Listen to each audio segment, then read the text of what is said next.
ভারতের প্রধানমন্ত্রী হিসেবে রবিবার শপথ নেবেন বিজেপি নেতা নরেন্দ্র মোদী। কিন্তু লোকসভা নির্বাচনের ফল ঘোষণার পর দলটির মধ্যে সৃষ্টি হয়েছে নানা টানাপোড়েন। প্রত্যাশা অনুযায়ী আসন না পাওয়ার জন্য মোদী ও অমিত শাহকে দায়ী করছে দলটি।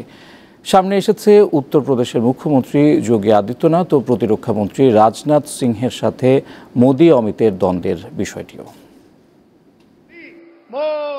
সরকার গঠন নিয়ে মোদির ভাগ্যের আকাশের কালো মেঘ কেটে গেলেও আভাস দেখা যাচ্ছে দলীয় অসন্তোষ ও কোন্দলের, যার কেন্দ্রবিন্দুতে খোদ নরেন্দ্র মোদী ও অমিত শাহ। ৩০০ থেকে ২৪০।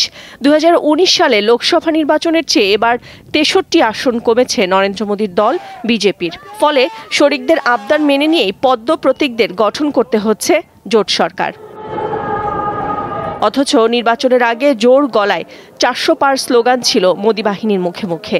কিন্তু জনপ্রিয়তার গ্রাফে নিম্নমুখী অবস্থার কারণে এবার বিজেপির ভেতরেই দায়ী করা হচ্ছে মোদী ও অমিত শাহর নানা সিদ্ধান্তকে। বিশেষ করে উত্তরপ্রদেশে দলের ব্যর্থতার দায় যাচ্ছে স্বরাষ্ট্রমন্ত্রী অমিতের উপর। আবার অমিত শাহ সমর্থকরা দুষছেন মুখ্যমন্ত্রী যোগী আদিত্যনাথকে। ভারতীয় গণমাধ্যমগুলোর খবর, এরই মধ্যে কোনো কোনো মহল নতুন সরকারের স্বরাষ্ট্র মন্ত্রণালয়ের দায়িত্ব অমিত শাহকে না দিতে মোদির উপর চাপ দিচ্ছেন।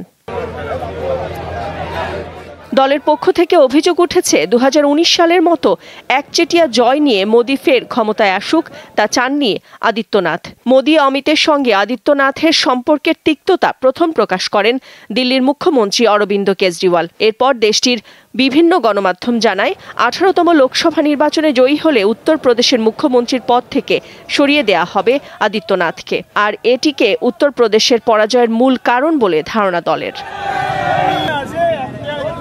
এসবের মধ্যে আগুনে ঘি ঢেলেছে একটি টুইট।